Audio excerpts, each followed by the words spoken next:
प्रमाद पूर्वक भगवान के रसोई में सेवा करने वाले जो महानुभाव थे, वैष्णव थे, उनसे प्रमाद हो गया और 4 चावल धोते समय नाली में बह गए और ठाकुर जी श्रीनाथ जी को भोग तो लग गया और वो 4 चावल शुक्ल वस्त्र धारण करके मूर्तिमंत होकर श्री वल्लभाचार्य जी के सामने उपस्थित हुए। रोते हुए उन्होंने कहा कि हमने जन्म लिया, हमको कूट पीस के निकाला गया, हमारे में कोई भी ऐसी विकृति नहीं थी कि जो हम भगवान के भोग में पहुंचने के योग्य न हों, लेकिन प्रमादवश बिना किसी अपराध के हमको नाली में बहा दिया गया। अब भगवान मेरा जीवन तो व्यर्थ हो गया, मैं क्या करूं? तब आपने कहा कि मैं अपने संकल्प से तुमको गोलोक भेजता हूं। और इसके बाद जब भोग उसर के आया तो आपने प्रसाद को साष्टांग प्रणाम कर लिया, कुछ ग्रहण नहीं किया। आज का जमाना होता तो बोले गुरुजी की तबीयत ठीक नहीं है, नरम है, कोई बात नहीं, उपवास करने दो, हम लोग तो भूखे थोड़ी मरेंगे। पर वो जमाना ऐसा था, आचार्य चरण ने कुछ नहीं ग्रहण किया तो मंदिर के जितने मुखिया, सेवक, संकीर्तनिया, किसी ने कुछ भी ग्रहण नहीं किया। हाहाकार मच गया, आचार्य चरण कुछ बोल भी नहीं रहे हैं। आखिर सायंकाल हो गया महाराज जी, सब सेवक इकट्ठे हुए, आप रुष्ट हैं। इतना सुनते उनके नेत्रों में आंसू भर आए और कहा भगवान की सेवा में अप्रमाद हमको सहन नहीं होता है। आज आपने बिना किसी अपराध के 4 चावल बहा दिए, कल पता नहीं भगवान की सामग्री में क्या क्या नष्ट भ्रष्ट कर दोगे। तो एक दिन और अपराध तुमसे हुआ था, भगवान की साग में एक तिनका आ गया था, इसका मतलब तुमने ठीक से अमनिया नहीं किया, उसे तो मैंने जैसे तैसे सहन कर लिया। अब फिर तुमने अपराध पर अपराध किया है, तो अब मैं नहीं रहूँगा, अब मैं संन्यास ग्रहण कर लूँगा। मैं संन्यास ग्रहण कर लूँगा तो फिर तुम्हारे ऊपर भार होगा, तुम जैसे चाहो वैसे करो, हमको ये दिन नहीं देखना पड़ेगा। सबने चरण पकड़े और कहा नहीं महाराज, अपराध क्षमा। कहने का आशय यह है कि एक एक कण का आदर। हमारे पूज्य गुरुदेव भक्तमाली जी कहते थे, कण, क्षण और मन, इन तीनों को जो संभाल लेता है उसी का नाम साधु है। एक एक कण, एक एक क्षण और अपने मन को जिस दिशा में उसे जाना चाहिए, लगना चाहिए, उसी दिशा में लगाना, दूसरी दिशा में न लगाना, किसी प्राणी को कष्ट न देना, सेवापराध से बचकर सेवा करना, नामापराध से बचकर नाम जप करना, भक्त और भगवान की गुरु की निंदा सहन नहीं करना, भगवत चिन्हों को, वैष्णव चिन्हों को धारण करना, भगवान नामाक्षरों को धारण करना, भगवान निर्माल्य को धारण करना।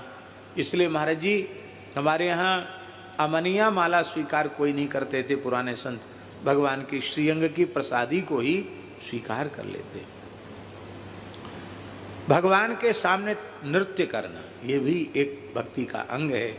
दंडवत प्रणाम करना, भगवान के भक्तों का उठ कर के आदर करना, भगवान का आदर करना। सवारी आ रही है भगवान की, खड़े होकर आदर करना, साथ चलना। हम एक बार श्री रंग मंदिर में वृंदावन के पूज्य स्वामी श्री मधुसूदनाचार्य जी वेदांती जी महाराज, उनके चरणों में बैठे थे और उनसे श्रीभाष्य श्रवण कर रहे थे। तब तक भगवान रंगनाथ का प्रसाद वहाँ से गया और प्रसाद का कुछ अंश उनके पास भी आया। तो वो सामने तुरही बजती रहती और दक्षिण वाला बाजा, तो महाराज पढ़ा रहे थे, तत्काल उठकर खड़े हुए। उन्होंने साष्टांग प्रणाम किया वेदांती गुरु जी ने, अब उनका शरीर नहीं है, और महाराज जी साष्टांग प्रणाम करके फिर ऐसे हाथ किया, तो उसमें उनको प्रसाद दिया गया। फिर उन्होंने हमको भी दिया और भी एक दो थे, स्वामी जगन्नाथाचार्य जी, तो जो भी वैष्णव थे सब। अन्न पानादिकं चयत ब्रह्मवन निर्विकारम स्यात् यथा विष्णुस्तथैव सः। भगवान और भगवान के प्रसाद में भेद नहीं, यथा विष्णुस्तथैव सः। बोले नारद पांचरात्र में लिखा है भगवान का प्रसाद आ रहा है, यह जानकर जो आसन से उठ के खड़ा नहीं होता और शिरस्यांजलिम आधाय प्रसादं गृह्णीयात्, प्रसाद ग्रहण की पद्धति है, पद्धति से प्रसाद नहीं लेता तो 1 वर्ष की भगवत सेवा का पुण्य नष्ट हो जाता है।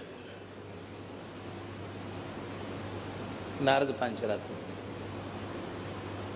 तो भगवान निर्माल्य को, भगवत प्रसाद को आदर देना, उसको धारण करना और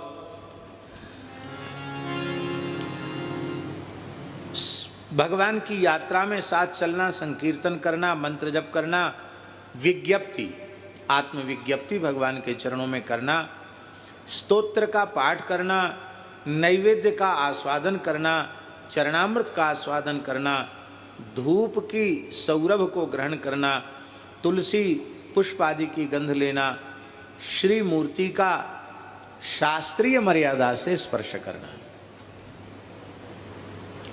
श्री विग्रह का दर्शन करना, आरती उत्सव आदि का दर्शन करना। महाराज जी आरती के संबंध में लिखा है कि आरती की ज्योति में जब भगवान के मुखारविंद का दर्शन होता है तो एक झलक पाने पर सद्यः प्रसूता 10 सहस्त्र कपिला गायों को, वेदज्ञ ब्राह्मणों को दान का पुण्य एक बार मुखारविंद की झलक से मिल जाता है। 10 सहस्त्र कपिला गाय, अद्भुत महिमा है।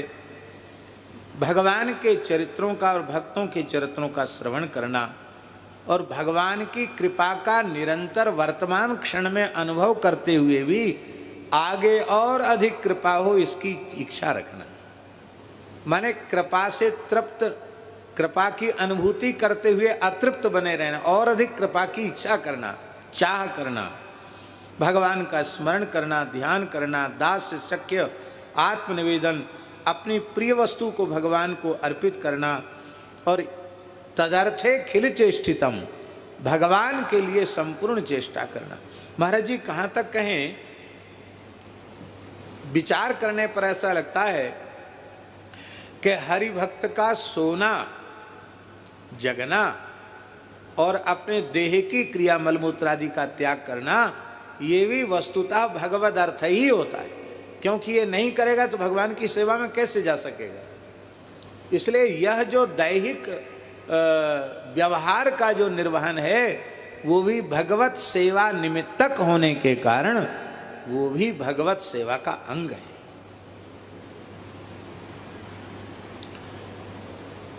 हमारे वृंदावन में राधा रमण के गोसाई जी ने एक बात बताई।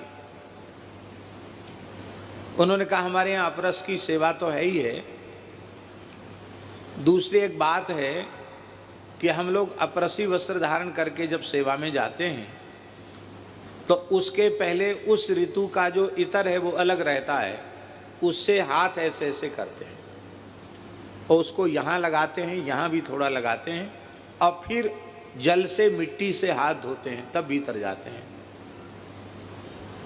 इतर से थोड़ा हाथ मल के और यहाँ तक तब भीतर जाते हैं। तो उसका प्रयोजन, तो उन्होंने कहा कि हम कितना भी पवित्रता से रहें, स्नान आदि करें, तो भी तो शरीर मलमूत्र का भांड है, किसी न किसी छिद्र से दुर्गंध ही आ रही है। तो हमारे देह की दुर्गंध से भगवान को पीड़ा न पहुंच जाए, इसके लिए कुछ सुगंधित लगा करके तब भगवान की सेवा में जाना। राधा रमण जी के गोसाई जी ने बताया। बोले हमारे यहाँ विधि है, नियम है, ये करके तब भीतर गर्भगृह में जाएगा। देखने में लगता है कि बड़ी शान शौकत है, पर शान शौकत नहीं, ये भी भगवान निमित्तक है। शरणापत्ति, वैष्णव सेवन, तुलसी सेवन और ज्ञान भक्ति वैराग्य का वर्धन हो, इस प्रकार के भागवत धर्म का पोषण करने वाले ग्रंथों का आश्रय लेना। भक्ति का 55वां अंग है ब्रजमंडल का निवास, मथुरा मंडल का निवास। यथा वैभव उत्सव करना, माने उत्सव में वित्त साठ्य न हो, कंजूसी न हो, कृपणता न हो, बढ़िया से बढ़िया उत्सव करना। हमारे महाराज जी कहते थे कि लौकिक कार्यों के लिए बजट सोचना चाहिए। भक्तमाली जी महाराज, भगवत उत्सवों के लिए बजट नहीं, क्यों, सब कुछ भगवान का ही तो है, उसमें बजट निर्धारित कर देंगे कि इतने में ही होगा तो फिर उतना भी नहीं लगेगा, कंजूसी आ जाएगी। और हमको तो ऐसा अनुभव होता महाराज जी कि साधुओं के काम तो जीरो बजट से ही शुरू होते हैं, पर रमण बिहारी उनको हीरो बना देते हैं। और पूज्य महाराज जी इसके साक्षी हैं। दास ने पूज्य गुरुदेव भक्तमाली जी के शताब्दी महोत्सव के लिए सबसे पहले महाराज जी से निवेदन किया और महाराज जी ने बड़ी प्रसन्नतापूर्वक आज्ञा प्रदान की और बिल्कुल त्र्यंबकेश्वर भगवान की सन्निधि में बैठे हैं। न तो जन सामर्थ्य और न धन की सामर्थ्य। अब मन में पहले सोचा था कि 1 महीने में एक उत्सव करेंगे अलग अलग जगह जाके तो साल हो जाएगी। और महाराज जी जब उत्सव शुरू हुआ तो इतनी व्यस्तता हो गई, केवल रास्ते का समय बचता था, वो भी साल भर में पूरा नहीं हुआ, पूरा 1.5 साल उत्सव चला। और सुमेरु महोत्सव में पूज्य महाराज जी ने सुमेरु स्थान पर विराजमान होकर के सद्गुरु भगवान के उत्सव की परिपूर्णता प्रदान की। तो ये सोचते कि कोई कमेटी बनावे उत्सव की, फिर धन का संग्रह करें, फिर अलग अलग व्यक्तियों को विभाग बांटें, तो शायद सोचते ही रह जाते। पर श्री ठाकुर जी ने किया, संतों ने कृपा पूर्वक किया, ये है। तो भगवान का उत्सव दास को महाराज जी ऐसा लगता है कि आचार्यों का, गुरुजनों का उत्सव तो ठाकुर जी मनाते हैं और ठाकुर जी का उत्सव आचार्य गुरुजन मनाते हैं। अपने लोग काहे को चिंता करें, अपने तो प्रसाद पाने वाले हैं। बढ़िया बढ़िया प्रसाद रमण भोग लगे रमण बिहारी जी को, और बढ़िया बालूशाही जो होठ का स्पर्श करते ही मुख में एकदम घुल जाए, ऐसी बढ़िया सुंदर प्रसाद पाना, यही है। और कार्तिक मास का ऊर्जाधरो विशेषण भगवान के जयंती आदि पर्व का आदर करना और भगवान के श्री अंग की सेवा करना, श्रीमद् भागवत के अथवा जो इस प्रकार के भक्ति ग्रंथ हैं उनका रसास्वादन करना, ये भी एक अंग है। और सजातीय अपने से ज्येष्ठ श्रेष्ठ ज्ञान वैराग्य भक्ति संपन्न महानुभावों का संग करना, ये भक्ति का 61वां अंग है। नामरूप गुणलीला का कीर्तन 62वां और तीर्थवास ये 63वां और परिक्रमा ये 64वां अंग है। इस प्रकार से इनकी कुछ विस्तृत चर्चा हमने उस समय की थी। प्रसंग का स्मरण बना रहे, इस दृष्टि से भक्ति के स्वरूप में साधन भक्ति, साध्या भक्ति, रसरूपा प्रेम लक्षणा भक्ति, इन सब के स्वरूपों का यथा मति यथा समय दास ने स्मरण किया था। अब ग्रंथ के प्रतिपाद्य विषय में किन किन प्रकार के भावों का, रसों का विवेचन इस ग्रंथ में है, और वस्तुतः रस जो है वो स्थूल घटपट मठ जैसा नहीं है कि जिसको अंगुलियां निर्देश कर दें कि ये है। वस्तुतः तत्त रसों के अनुभवी उपासक जो भक्त हैं, उनकी जो भावना विशेष है, उनका जो चरित्र विशेष है, वह चरित्र विशेष, भावना विशेष ही उस रस के उत्कर्ष को अभिव्यक्त करता है, प्रकट करता है। नहीं तो रस तो अमूर्त पदार्थ है ना, प्राकृत रस तो मूर्त है महाराज जी, पर जिस रस का आस्वादन भक्त लोग करते हैं वो अमूर्त है। अमूर्त माने कोई इस तरह का नहीं है कि उठा के दे दो, ये है रस, तो अनुभूति का विषय है और अनुभूति अंतःकरण का विषय है। तो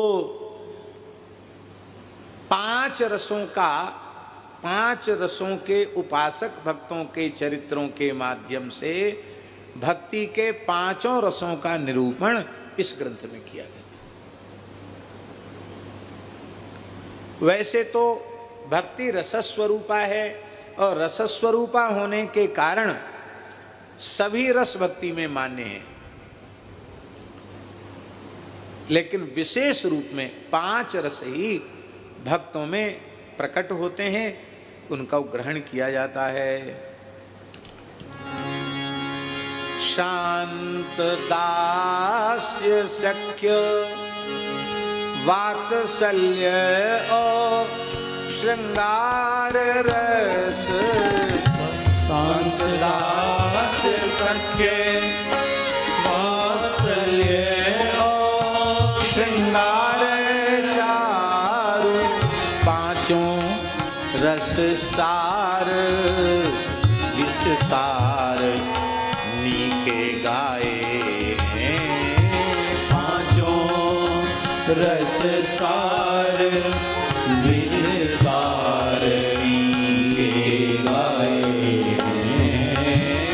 टीका को चमत्कार जानोगे बिचारे मन टीका को चमत्कार जाने गो विचारी। इनके स्वरूप में अनुकूल दिखाए। इनके स्वरूप में अनुकूल दिखाए हैं।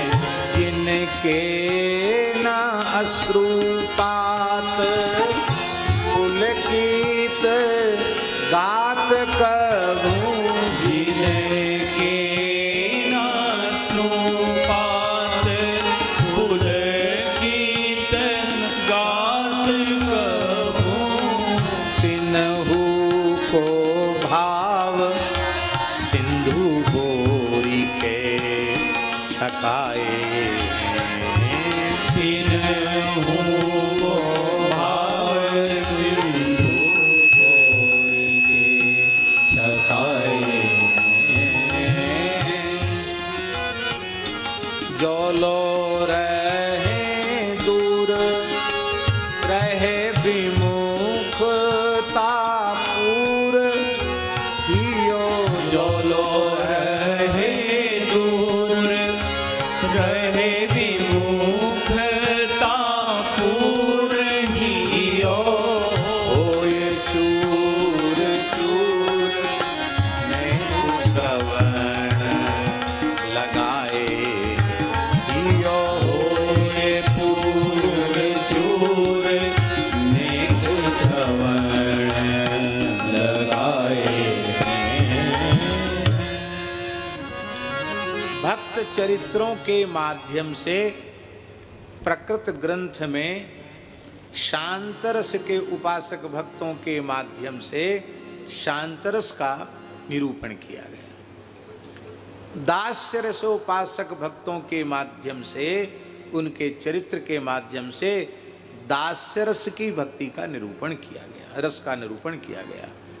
सख्य के उपासक जो भक्त हैं उनके चरित्र के माध्यम से सख्य रस का निरूपण किया गया इस ग्रंथ में। और वात्सल्य भाव के उपासक भक्तों के चरित्रों के माध्यम से वात्सल्य रस का निरूपण एवं मधुर रस के उपासक भक्तों के माध्यम से श्रृंगार रस माधुरी रस का निरूपण किया गया है। यहाँ महाराज जी एक विशेष बात प्रियादासी की दृष्टि, कई बार क्या होता है कि अमुक अमुक भाव के उपासक भक्त वो अमुक भाव को ही सर्वोत्कृष्ट मानकर उपासना करते हैं, यहाँ तक तो ठीक है, पर दूसरे रसों की दूसरे भावों की न्यूनता सिद्ध करने लग जाते हैं, वह एक अपराध।